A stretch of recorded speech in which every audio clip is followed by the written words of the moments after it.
Last week was once again the biggest week in Steam Deck news so far. I mean, I've said it before, but Valve keeps one-upping themselves. They've reached 4 new milestones. There are no more reservation queues, the docking station is officially available for sale, the latest version of SteamOS is a huge update, and we barely got to talk about Steam Deck reaching 1 million units sold. These are major milestones, and I want to talk about why they're so important and why this almost feels like a second launch of the Steam Deck. So buckle in, because this is going to be a super powered episode. What's good, Deck Gang? I made half of this video last week before I came down with COVID, and I'm making half of this video now since getting sick, so please forgive my voice throughout this video. Also, I worked with a few deck creators to make a video celebrating Steam Next Fest, which happened over the last week. Next Fest is a semi-annual event where a ton of developers share their demos for upcoming games.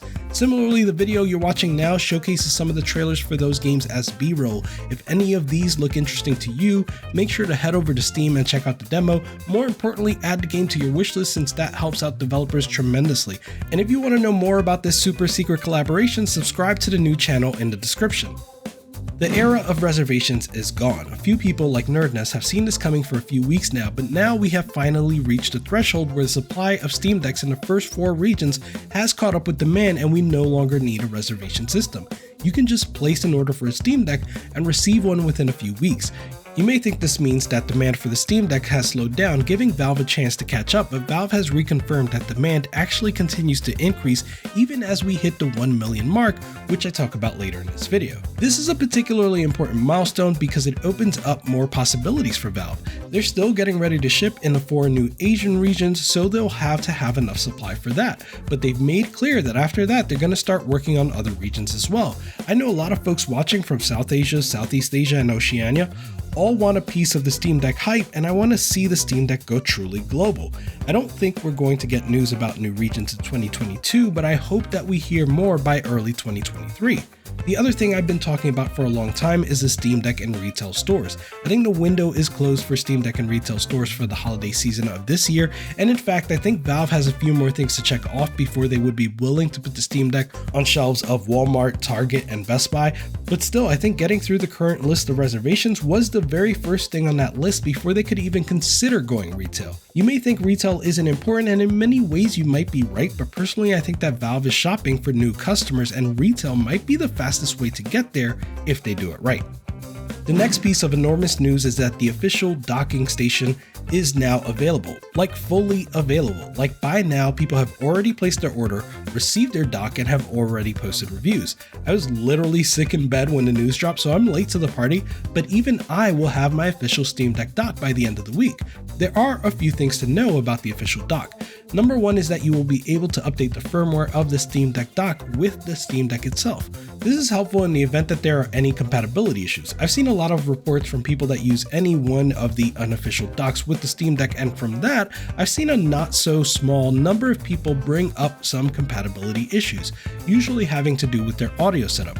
Again, it's uncommon, but it exists. I would expect that the official dock may have similar problems, and updating the firmware is one way to address this over time. The second thing to note is price. Coming in at $89, the Steam Deck dock is priced well above the competition and more closely resembles the pricing of an official Nintendo Switch dock. I think Valve clearly doesn't care if you buy their dock or not. They want you to use the Steam Deck as a hybrid, but they're just as pleased if you use a third-party dock to do so. From what I've seen, third-party docks will be able to maintain feature parity thanks to Valve's hard work on the software side. Smart dock makers like JSOX already have firmware updatable docks, so they may be just as capable of filling compatibility gaps as Valve is. So generally speaking, third-party docks are looking like the better buy.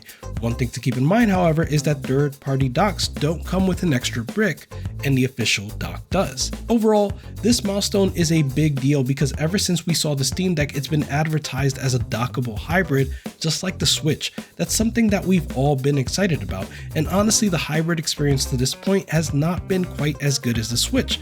By selling their own official docking station, Valve is signaling that this is the true launch of the docked experience. That doesn't mean it's now as good as the Switch, but it does mean that now is a good time to revisit that evaluation.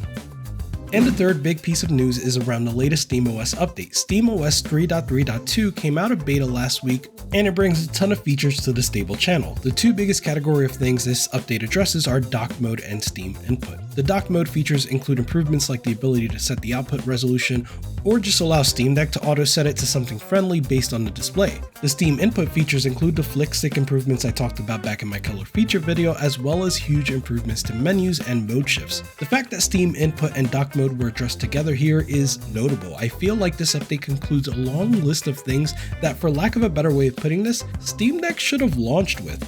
And don't get me wrong, I'm happy Steam Deck launched when it did, and it's been my main driver for games, no question. But if there was a list of things that Valve wishes they could have addressed before launch, I think the last items in that laundry list were included in this update. And that's what these 3 milestones signify to me, a sort of a relaunch for the Steam Deck.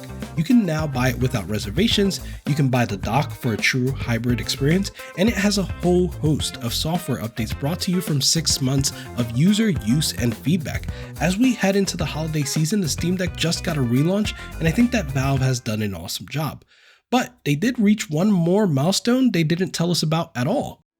The other thing Valve accomplished recently that they didn't tell us about is ship over 1 million Steam Decks to consumers all over US, Canada, the UK, and the EU. They have not yet started to ship in the new Asian region, so that doesn't contribute to this 1 million unit milestone. This news comes from a talk at the Academy 2022 conference. The person giving this talk at the conference was David Edmondson, who is a software engineer at KDE. There were a lot of things he talked about, not just 1 million units sold. So I want to touch on those things first. I do have a chapter here specifically for the million units discussion, but I think the rest of this talk was really good too, so I just want to make sure I cover it. If you're not familiar with KDE, it is the software community behind KDE Plasma, which is the desktop environment that is currently used in SteamOS 3.0.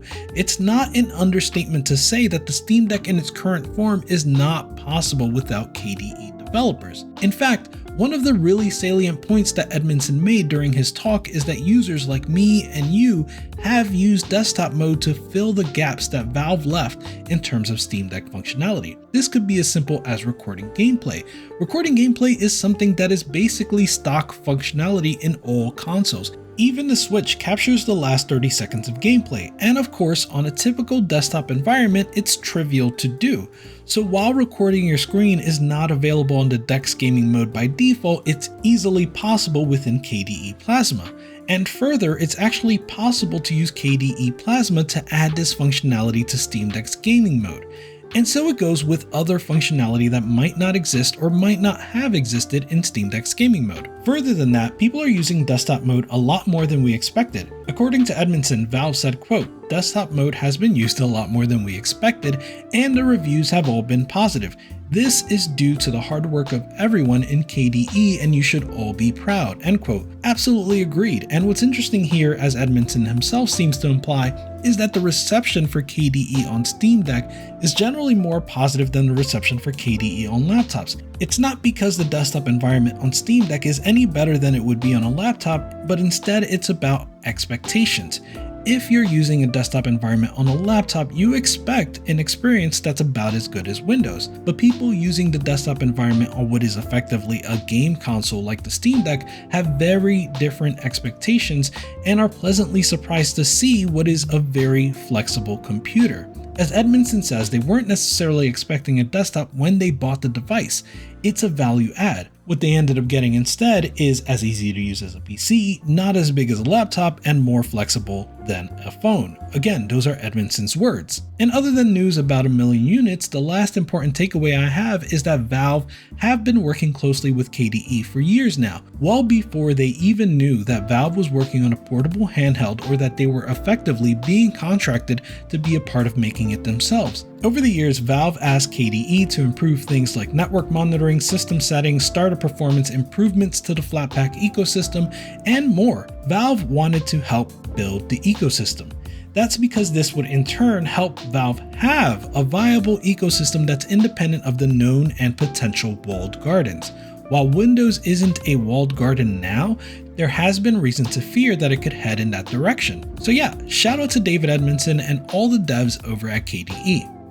So after Edmondson gave his talk, he left ample time for Q&A, and it appears that one of the questions asked was if he knew how many Steam Decks were sold. He stated confidently that he did know, but was unsure if he was allowed to say. He then looks to someone off screen who appears to indicate that it's okay for him to say, and Edmondson declares that Valve have crossed over 1 million, and that they are still processing back orders, referring to the backlog of reservations that we all know far too well. Interestingly, he also says this. So once they process the back orders, then they expect another surge of sales because then it's going to be available in store. And that's going to be a huge boost. Once they've processed the back orders, then they expect another surge of sales because then it's going to be available in store. That part is a bit ambiguous to me. He could mean that it will be readily available in the Steam store, but I can also see that meaning that once they get through the back orders, they'll be able to sell the Steam Deck in retail stores. I don't want to do too much speculating on that here, so I'll leave that as is, but leave a comment and let me know how you interpret that. Anyway, the fact that Steam Deck moved 1 million units with no retail presence whatsoever is impressive to me, but it's also difficult to judge, right? What do you compare that to? What is a reasonable reference point? Well, let's take a look. Let's start with a blockbuster console, the Nintendo Switch. The Switch sold 13 million units in the first year. That's an order of magnitude greater than what the Steam Deck has sold so far. But again, the Switch was available worldwide and in retail stores. Another console that was available worldwide and in retail stores, but considered a financial failure, was the PS Vita. In its best-selling years, the PS Vita sold 1 to 2 million per year. So let's forget about consoles for a moment and look at PC hardware instead. We don't have hard numbers, but compared to other new hardware companies, the Steam Deck is doing great. I think we can estimate that the Steam Deck is selling at least one order of magnitude better than GPD, Aya Neo, and similar manufacturers of handheld PCs. It's even estimated that the sales of, say, the Framework laptop are in the low 6 digits. And I have one more reference point for you. Graphics cards. If we look at the Steam Deck hardware survey for September, which was just published, you'll see that the Steam Deck is already nipping at the heels of any given AMD RX 6000 series card. I have no doubt in my mind that the Steam Deck will outsell the entire line of RX 6000 cards. Even comparing it to the NVIDIA RTX line, I suspect that the Steam Deck will be able to pull ahead of popular RTX cards like the 2060 Super or 3070 Ti.